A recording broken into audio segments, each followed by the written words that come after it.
Narasimha Big TV Vijayawada. Vinayaka Chavithi పండుగ సందర్భంగా గణనాథుడిని అత్యంత భక్తి శ్రద్ధలతో అలంకరిస్తారు భక్తులు. అయితే గణేశుడిని అలంకరించడానికి ఉపయోగించే సామాగ్రిని అమ్మే పేదవాళ్ల ఆశల మీద నీళ్లు చల్లింది భారీ వర్షం. విజయవాడలో నిన్న సాయంత్రం నుండి ఎడతెరిపి లేకుండా కురుస్తున్న వర్షం కారణంగా వినాయక చవితి సామాగ్రి అమ్మే పేదవాళ్ల జీవితాలు మునిగిపోయాయి. మట్టి వినాయక విగ్రహాలతో పాటు వినాయకుడి పత్రి, పూలు, పళ్ళు ఇలా అన్నిటినీ రోడ్డు మీదే వదిలేసి వెళ్లిపోయారు వీధి వ్యాపారులు. వర్షాల కారణంగా బేరం లేకపోవడం, కొనుగోలు చేయడానికి పెద్దగా ఎవరూ రాకపోవడంతో చేసేది లేక సామాగ్రి అక్కడే వదిలేసి వెనుదిరిగారు.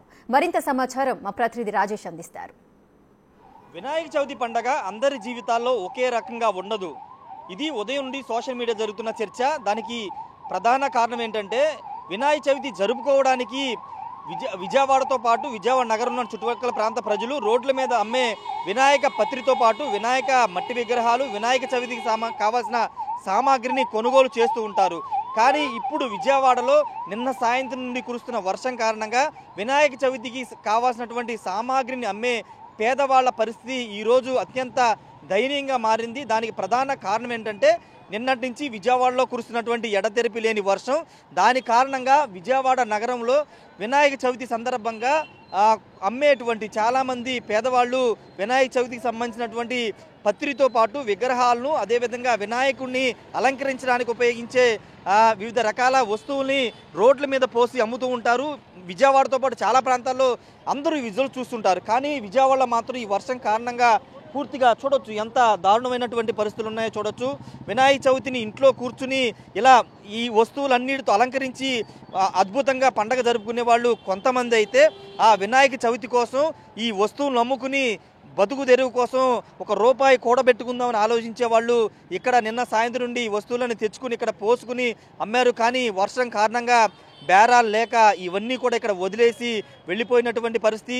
ఈ వస్తువులన్నీ కూడా వినాయకుడి పత్రి కోసం ఉపయోగిస్తూ ఉంటారు. ఈ కాయలు కూడా ఎలక్కాయ అంటుంటారు. ఈ కాయలన్నీ కూడా మనం చూస్తాం, సీతాఫలాలు, ఇవన్నీ కూడా పత్రి కోసం ఉపయోగిస్తారు. వాటిని అమ్ముకుని ఒకరోజు ₹1 సంపాదించుకుందామని చాలామంది ఆశపడి కుటుంబం సహా నిన్నటి నుంచి కూడా వర్షంలో తడిసి అమ్మినా కానీ ఎవరు కొనుగోలు చేయడానికి రాకపోవడంతో ఇవన్నీ కూడా ఇక్కడ వదిలేసి చేసేది లేక నష్టపోయి వెళ్ళిపోయినటువంటి పరిస్థితి. ఒకసారి చూడొచ్చు, కేవలం పత్రితో పాటు పూలు అమ్మేవాళ్ళు కూడా వదిలేసి వెళ్ళిపోయినటువంటి పరిస్థితి.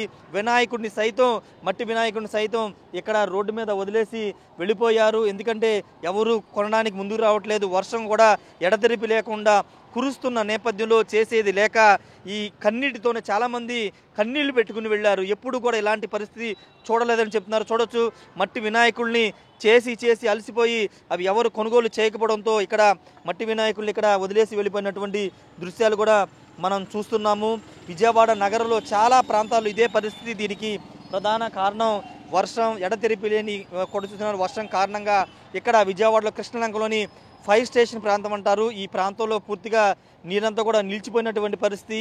ఈ స్థాయిలో వర్షం పడితే మామూలుగా వినాయక చవితి చేసుకోవడానికి చాలామంది ఇష్టపడతారు. కానీ ఈ వస్తువులను ఎవరు కూడా కొనుగోలు చేయకపోవడంతో ఇక్కడ అమ్మే వీళ్ళంతా కూడా ఇది వదిలేసి వెళ్ళిపోయినటువంటి సిచ్యువేషన్ అయితే కనబడుతుంది. వినాయకుల్ని ఇక్కడ తయారు చేసి చాలా వినాయకులు ఇక్కడ వదిలేసి వెళ్ళిపోయినటువంటి దృశ్యాలు చూడొచ్చు. నీటిలోనే ఇలా వర్షం నీటిలోనే తడిసిపోతూ వినాయకుడు నానిపోతున్నటువంటి పరిస్థితి. జనరల్గా మొదటి రోజు నిమజ్జనం ఉండదు. కానీ వీళ్ళు అంటే ఈ చేసిన వాళ్ళు చేసేది లేక వదిలి వెళ్ళిపోవడంతో వినాయకుడు ఇక్కడే నిమజ్జనం కూడా అయిపోతున్నటువంటి పరిస్థితి చూడొచ్చు. ఇటువైపు కూడా ఎన్ని వస్తువులు, 1 కాదు 2 కాదు, వినాయకుడికి సంబంధించినటువంటి ప్రతి వస్తువుని ఇక్కడ అమ్ముతూ ఉంటారు. ఆ వస్తువులన్నీ కూడా ఇక్కడ వదిలేసి వెళ్ళిపోయినటువంటి సిచ్యువేషన్ మనం చూడొచ్చు. ఎంత దయనీయమైనటువంటి పరిస్థితితో చూడొచ్చు. ఈ వర్షం, ఎడతెరిపి లేని వర్షం కారణంగా చాలామంది పేదవారి ఈరోజు పండగ చేసుకుందాం అనుకున్నారు, పండగ చేసుకోలేని పరిస్థితిలో పేదవాళ్ళు ఉన్నారు. ముఖ్యంగా ఈ వస్తువులు అమ్మేవాళ్ళు ఈరోజు చూడొచ్చు సిచ్యువేషన్. ఇవంతా కూడా ఇక్కడ ఇంకా బేరాలు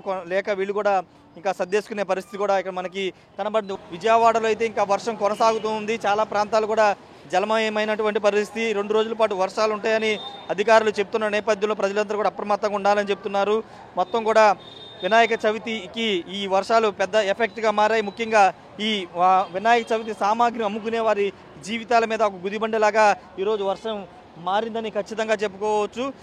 ప్రస్తుతానికైతే ఇంకా వర్షం అయితే విజయవాడలో పడుతుంది. చాలా ప్రాంతాల్లో ఇదే విధంగా వినాయక చవితి కోసం సామాగ్రి అమ్ముకుందామని వచ్చిన పేద ప్రజలు వాటిని కొనుగోలు చేసేవాళ్ళు లేక ఎక్కడికక్కడ వదిలేసి వెళ్ళిపోయినటువంటి పరిస్థితి విజయవాడలో కనబడుతుంది. కెమెరా పర్సన్ సాయితో రాయేష్, బిగ్ టీవీ, విజయవాడ నుండి.